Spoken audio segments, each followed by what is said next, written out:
Dombivli cyber भामट्यांनी gas टंचाईच्या भीतीचा गैरफायदा घेत एका नोकरदार महिलेला तब्बल 2,99,500 रुपये लंपास केलेत. महिला स्मिता राणे यांना गॅस कनेक्शन कापले जाईल असा मेसेज पाठवून भामट्यांनी ऑनलाईन लिंक करून त्यांच्या क्रेडिट आणि डेबिट कार्डची माहिती घेतली. त्यानंतर या भामट्यांनी स्मार्टफोनवर प्रक्रिया पूर्ण न होत असल्याने भासवून 3 लाख रुपये लंपास केलेत. गॅस पुरवठा कमी झाल्याच्या अफवांमुळे नागरिक आधीच चिंतेत असताना अशा सायबर हल्ल्यांमुळे ग्राहकांमध्ये खळबळ उडाली आहे. स्मिता राणे यांनी तातडीने रामनगर पोलीस ठाण्यात तक्रार नोंदवली असून पोलीस या प्रकरणाचा पुढील तपास करत आहे.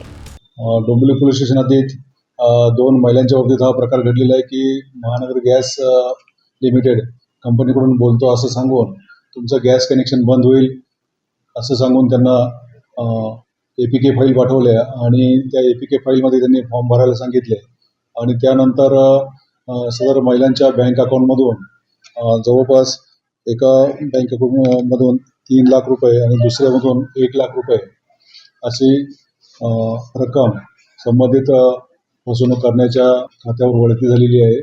याबद्दल डोंबिवली पोलीस स्टेशन येथे गुन्हा नोंद करण्यात आलेला आहे. अशा पद्धतीचे गुन्हे यापुढे पण घडू शकतात. APK फाईल कृपया कोणी ओपन करू नये.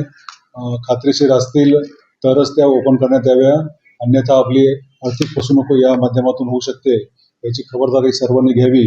त्याचप्रमाणे गॅस सिलेंडरचा साठा करणे हे अवैध आहे आणि त्याबाबत संबंधितांवर गुन्हा नोंद करण्यात येईल.